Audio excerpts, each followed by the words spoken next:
Assalamualaikum warahmatullahi wabarakatuh. Alhamdulillahirrabbilalamin. Wabihi nasta'in wala umurid dunya waddin. Wassalatu wassalamu ala asrafil anbiya'i wal mursalin Sayyidina wa habibina Muhammad sallallahu alaihi wasallam. Yang terhormat kepada Bapak Mujab selaku dosen pengampu mata kuliah Sejarah Budaya Islam dan teman-teman PAIE semester 4 Universitas Islam Negeri Malang. Pertama-tama kami di sini dari kelompok 12 yang beranggotakan saya sendiri Audi Azhara dan teman saya, rekan saya Andika.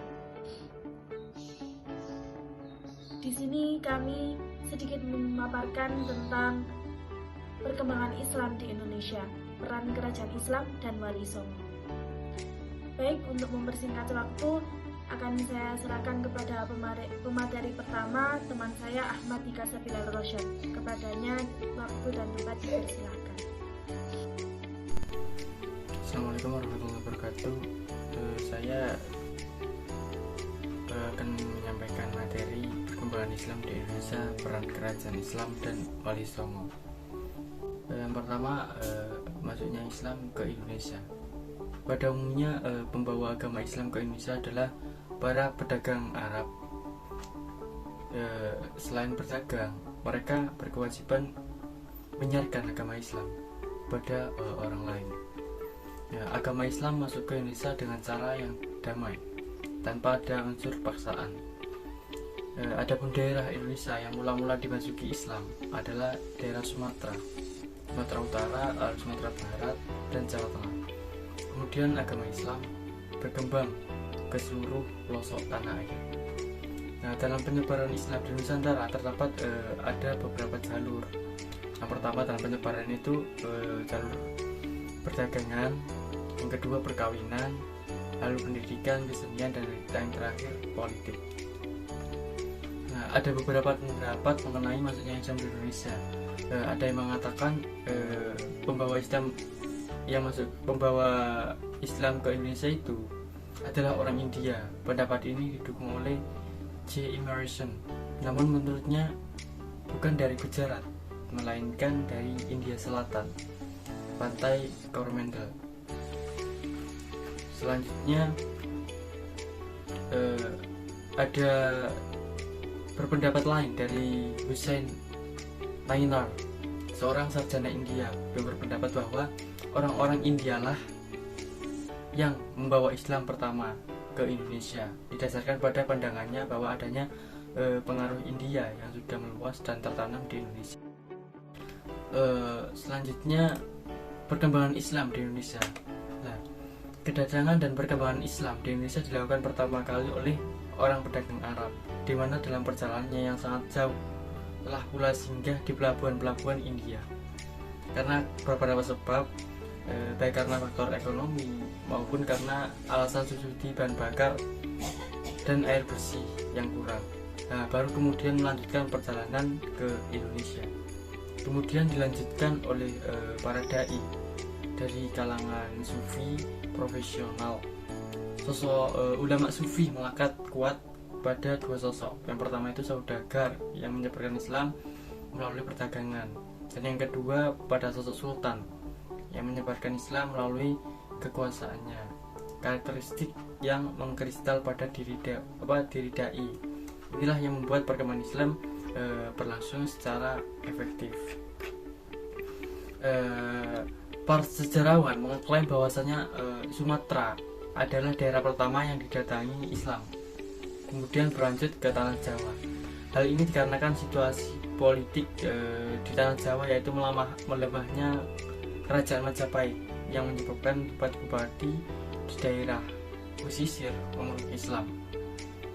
Seiring waktu, Islam menjadi kekuatan baru dalam proses perkembangan masyarakat Jawa. Modus ekonomi atau berdagang membawa perkembangan Islam ke belahan timur Indonesia. Para pendakwa Islam datang di negara Indonesia ini menggunakan kapal layar dan berlabuh di Bandar Perlak bersama dengan pelaksana dakwah yang berjumlah 100 orang, terdiri dari orang Arab, orang Persia, dan orang India. yang dipimpin oleh nahkoda khalifah. Mereka ini menyebarkan agama dengan metode ceramah di kampung-kampung dan metode kawin mengawin antara sama kerajaan atau sama keluarga yang di keluarga istana. Dengan pendekatan kepada raja-raja, maka Islam berkembang semakin pesat dengan cepat, sehingga dikenal dengan kerajaan Islam awal Indonesia adalah Perlak, Samuri, dan Pasai. Pada zaman sebelum kedatangan Wali Songo, masih menggunakan sistem dakwah dengan pola mengajak komunitas masyarakat dari berbagai kepercayaan untuk mengikuti ajaran Islam. Pola dakwah seperti sebelum kedatangan Wali Songo ini berlangsung kurang mendapatkan respon kepada para masyarakat. Kondisi masyarakat sebelum Wali Songo itu masih kuat mengikuti tradisi ajaran yang dari dulunya, tradisi nenek moyang, sehingga tidak mudah dipengaruhi oleh ajaran atau kepercayaan yang lain. Berbeda dengan pola dakwah sebelum Wali Songo. Pada zaman Wali Songo lebih menekankan pada pola mengenalkan budaya baru di tengah institusi kuasa kerajaan, yaitu budaya agama Islam yang berintegrasi dengan budaya lokal atau nilai-nilai kearifan lokal. Pola komunikasi dakwah Wali Songo ini bukan dalam bentuk komunikasi mengajak, namun dalam bentuk mengkomunikasikan kebudayaan baru, memerankan tradisi lama yang telah berlangsung di Nusantara. Yang terakhir, media pembelajaran dalam menyebarkan agama Islam. Yang pertama itu jalur perdagangan. Terdapat 5 jalur tadi, ada jalur perdagangan, jalur perkawinan, jalur pendidikan, kesenian, dan terakhir politik. Yang pertama jalur perdagangan. Nah, jalur perdagangan ini merupakan tahap paling awal menyebarkan agama Islam yang diperkirakan terjadi pada abad ke-7. Dari pedagang Arab ada dari pedagang Arab, Persia, dan India. Lalu jalur perkawinan yang kedua. Media perkawinan ini merupakan tahap lanjutan dari media perdagangan tadi. Para pedagang yang datang ke Nusantara kelamaan akan menetap, membentuk perkampungan, sebuah perkampungan. Nah, tahap selanjutnya para pedagang yang menetap ada yang membentuk keluarga dengan penduduk setempat dengan cara menikah. Misalnya Wali Songo itu Sunan Ampel, Raden Rahmat dengan Nyai Manila, itu merupakan jalur perkawinan. Selanjutnya jalur pendidikan. Dalam penyebaran agama Islam tidak bisa lepas dari peran penting para ulama, kiai dan guru ulama. Para tokoh agama inilah yang menyelenggarakan pendidikan Islam melalui pondok pesantren untuk para anak-anak yang disebut para santri. Nah, dari para santri inilah nantinya Islam akan disosialisasikan di tengah masyarakat. Seperti contohnya dalam pendidikan itu, pondok pesantren pada masa pertumbuhan agama Islam di Jawa adalah pesantren Sunan Ampel di Surabaya dan pesantren Sunan Giri di Giri. Lalu yang keempat adalah jalur kesenian. Media yang keempat ini penyebaran agama Islam melalui media kesenian dapat dilakukan melalui seni bangunan, ukiran, yaitu seni pahat, musik, sastra. Seni yang paling terkenal adalah zaman dulu itu seni wayang dan musik. Dan yang terakhir adalah melalui jalur politik. Dalam media politik, kekuasaan raja menjadi peranan utama dalam penyebaran agama Islam. Jika raja memeluk Islam, maka otomatis rakyatnya akan mengikuti. Dengan demikian, setelah agama Islam mulai tumbuh di masyarakat, kepentingan politik dilaksanakan melalui perluasan wilayah kerajaan yang diikuti dengan penyebaran agama Islam. Nah, contohnya itu Sultan Demak yang mengirimkan pasukannya di bawah Fatahillah untuk menduduki wilayah Jawa Barat dan memerintahkan untuk menyebarkan agama Islam. Untuk selanjutnya saya sarankan kepada teman saya Udia Zara untuk menyampaikan materi selanjutnya. Terima kasih. Baik, terima kasih Untuk selanjutnya saya sendiri Audi Azhara akan menjelaskan tentang peran kerajaan Islam dan Wali Songo dalam perkembangan Islam di Indonesia. Yang pertama, pada peran kerajaan Islam. Masa kerajaan Islam itu dalam sejarah ialah merupakan sebuah periode dalam perjalanan perkembangan dunia Islam di Indonesia. Dengan lahirnya kerajaan Islam ini pun disertai dengan adanya kebijakan para penguasa yang dimana saat itu penuh pro dan kontra dalam penyebaran Islam di Nusantara. Nah, kerajaan Islam ini berperan untuk yang pertama ada mengenalkan ajaran Islam kepada penduduk di wilayah kerajaan. Yang kedua ada memudahkan transaksi perdagangan dengan para pedagang dari kawasan Timur Tengah. Lalu ada mengubah budaya seperti yang dimana telah banyak digunakan di zaman kerajaan sebelumnya. Lalu ada yang terakhir menciptakan tata kehidupan baru yang lebih sesuai dengan apa yang ada di ajaran Islam. Nah, perkembangan pendidikan Islam di era ini tidak dapat dilepaskan dari peranan munculnya kerajaan-kerajaan Islam saat itu, seperti Kerajaan Samudra Pasai, Kerajaan Aceh, Kerajaan Demak, Kerajaan Gorontalo. Nah, pada abad ke-17. Pada peran kerajaan ini menurut Hasjimi dibuktikan ketika Iskandar Muda berkuasa, yaitu yang pada di Aceh yang banyak didirikan lembaga pengajian. Selanjutnya ada peran Wali Songo. Nah, pada sejarah Wali Songo ini berkaitan dengan penyebaran dakwah Islamiyah di Jawa Tengah. Sukses bergemilang perjuangan para wali ini tercatat dengan tinta emas, dengan didukung penuh oleh Kesultanan Demak Bintoro. Nah, agama Islam kemudian dianut oleh sebagian besar masyarakat Jawa, mulai dari perkotaan, perdesaan, dan pergunungan Islam. Nah, Islam ini benar-benar menjadi agama yang mengakar.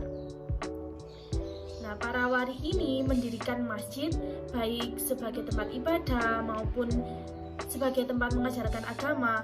Nah, konon mengajarkan agama di serambi masjid ini merupakan lembaga pendidikan tertua di Jawa yang sifatnya lebih demokratis. Pada masa awal perkembangan Islam itu sistemnya seperti ini disebut gurukula, yaitu seorang guru menyampaikan ajarannya kepada beberapa murid yang duduk di depannya. Nah, sifatnya itu misal bahkan rahasia seperti yang dilakukan oleh Syekh Siti Jenar.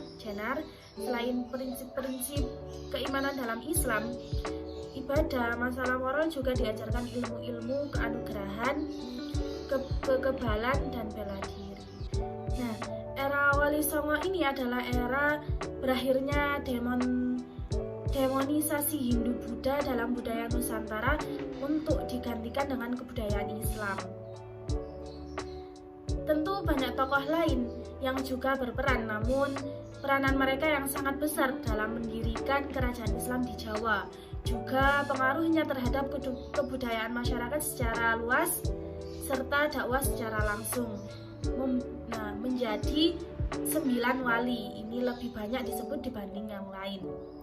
Nah, ke-9 wali ini mempunyai peranan yang sangat penting dalam penyebaran agama Islam di Pulau Jawa pada abad ke-15.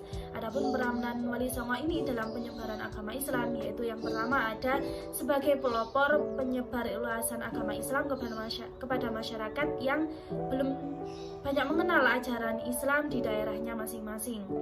Lalu ada sebagai para pejuang yang gigih dalam membela dan mengembangkan Islam di masa hidupnya. Lalu sebagai orang-orang yang ahli di bidang agama Islam. Lalu ada juga sebagai orang yang dekat dengan Allah Subhanahu wa Ta'ala karena terus-menerus beribadah kepadanya sehingga memiliki kemampuan yang lebih atau disebut kemukjizatan yang diberikan kepada Wali Songo tersebut. Lalu ada sebagai pemimpin agama Islam di daerah penyebaran masing-masing yang mempunyai jumlah pengikut cukup banyak yang dilakukan masyarakat Islam. Lalu ada sebagai guru Islam yang gigih mengajarkan agama Islam kepada para muridnya. Lalu ada sebagai kiai yang menguasai ajaran Islam dengan cukup luas. Lalu yang terakhir, dalam peran Wali Songo ini ada sebagai tokoh masyarakat Islam yang disegani pada masa hidupnya. Nah, berkat kelaporanan dan perjuangan Wali Sembilan itulah maka agama Islam menyebar ke seluruh Pulau Jawa, bahkan sampai ke seluruh daerah di Nusantara. Baik, cukup sekian dari pemaparan kelompok kami. Kurang lebihnya mohon maaf. Apabila ada salah kata, mohon dimaafkan. Semoga apa yang telah kami jelaskan menjadi manfaat dan barokah. Wabillahi taufiq wal hidayah, wabiridha wal hidayah. Wassalamualaikum warahmatullahi wabarakatuh.